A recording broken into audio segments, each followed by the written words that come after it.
Hello, YouTube. It's me, John Avenger, once again, and welcome back to Movies from A to Z Month. And this time we're talking about a 1971 franchise that started Clint Eastwood. Yeah, one of the greatest Hollywood legends of all time, Dirty Harry. Yes, the first Dirty Harry we're talking about, from 1971. Now, I saw this film a couple years ago. I bought this DVD back in 2017 on New Year's Eve because I wanted to see the Dirty Harry films. And this film still holds up. It's a neo noir action thriller, so it's a little bit slower than your average action movie, but it's so well done. I have to read the synopsis here because I don't have the synopsis on the back, obviously. So, yeah. The film drew up the real, yeah. It's Dirty Harry, Inspector Harry Callahan is looking for this crazy murderer that's going on around, the city of San Francisco, killing people. And yeah, basically, the film also got it was preserved in the National Film Registry by the Library of Congress for being culturally, historically, aesthetically significant. Yeah, something that the rehash trilogy will never be, which is great because I want it to be forgotten. The film cost $4 million and made 36 million, and back in the '70s, that was a lot. It's 102 minutes, so it's not too long. The sequels get some of them get excessively longer, especially in the Magnum Force, but we'll get to that later. This is the first one though. The plot is a psychopathic killer, later referred to as Scorpio, shoots a woman, murders, while she swims in a swimming pool. He leaves behind a blackmail letter demanding that he pay $100,000 or he will kill more people. The note is found by SFPD Inspector Harry Callahan. The mayor teams up with the police to track down the killer, although to stall for time, he agrees to Scorpio's demands over Callahan's objections. And basically, Callahan is going around looking for the killer, and he has this Magnum that's one of the most powerful handguns in the world. And of course, he says to this black guy that, back in the '70s, was a different time. And he says, like, you got to ask yourself one question: Do I feel lucky? Well, do you, punk? Yeah, it's an iconic line, and it still holds up. And it's very gritty. It's dark. This movie, just like in the last movie I reviewed, and the film is considered one of the greatest action thrillers of all time, especially in the '70s. Before the MCU, the DCU, before Die Hard, before all that, you had Dirty Harry. And Harry, yeah, is a very likable character. He's very, he's an anti-hero because he's a cop that doesn't play it by the rules all the time, but it works because Clint Eastwood acting is so good. What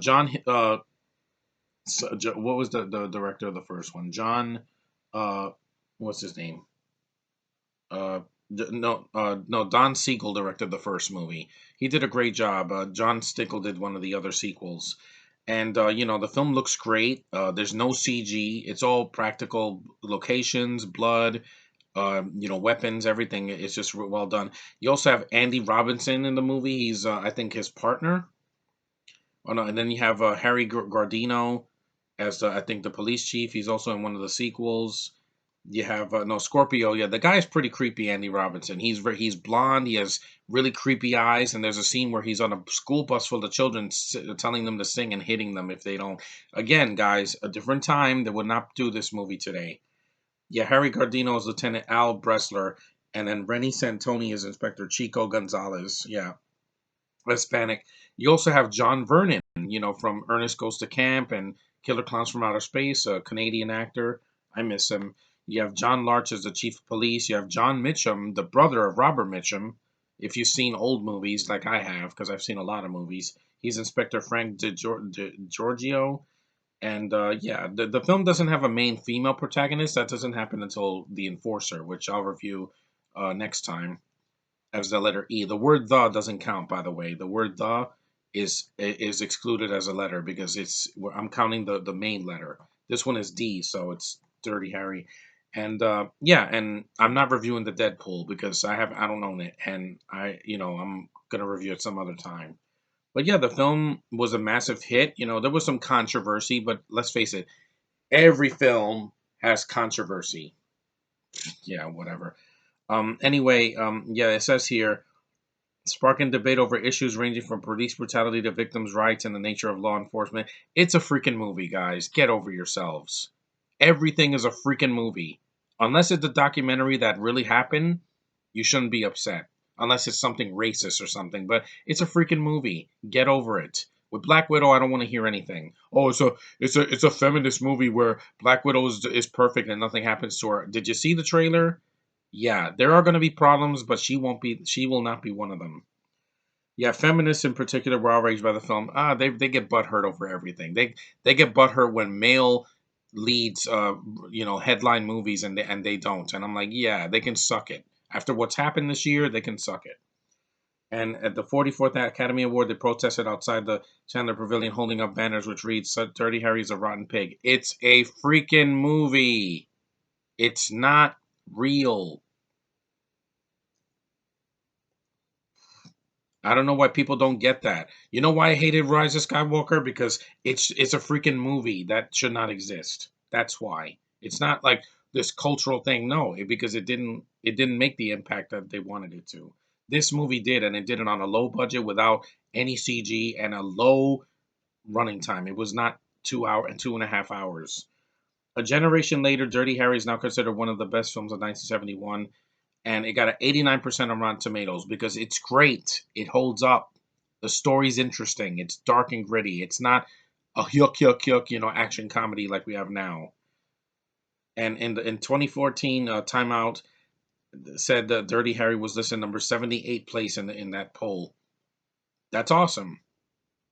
And it doesn't overstay its welcome. It's not 3 hours like the Irishman is now, or the Godfather or Godfather 2. No, it knows what it is and it works in its slow, atmospheric way. That's what I miss about action films nowadays. There's either too much CG, they shake the camera, the edits are too much, they have to do close ups like this to see the actor's face. I'm like, we see the actor's face. I'm not blind. Like that's what I didn't see Woke Angels last year. Because again, if you have actresses that can't do the action scenes, don't put them in it.